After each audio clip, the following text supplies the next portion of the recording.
Buka puasa bersama komunitas generasi muda penjelajah alam Cirebon atau Gempach ini diselenggarakan di altar Keraton Kacirebonan, Jalan Pulasaren, Kota Cirebon. Selain sejumlah anggota komunitas, tamu undangan dan para tokoh Cirebon pun turut diundang.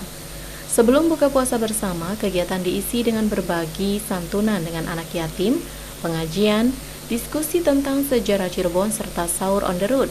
Kegiatan ini merupakan agenda rutin tahunan sejak 4 tahun lalu, dan tahun ini baru pertama kali dilakukan di Keraton Kacirebonan. Ketua Gempach juga mengakui kegiatan ini tak hanya sebagai wadah silaturahmi anggota, melainkan sebagai pengabdian kepada masyarakat serta menjaga kekompakan untuk menjaga Cirebon sebagai daerah yang damai dan menghormati antar sesama. Kita dari komunitas Gempach Junior Cirebon mengadakan di tiap tahunnya yaitu silaturahmi akbar, yang dimana tema acara tersebut adalah aksi sosial, yaitu salah satu isinya berisi santunan anak yatim, piatu dan juga duafa. Alhamdulillah acara tersebut berjalan sampai dengan sekarang, yaitu saat ini di tahun 2019 di jilid yang ke-6 di Keraton Kacirebonan. Gempach mengajak kepada seluruh masyarakat untuk bersama berbagi dan terus menjaga kerukunan antar masyarakat.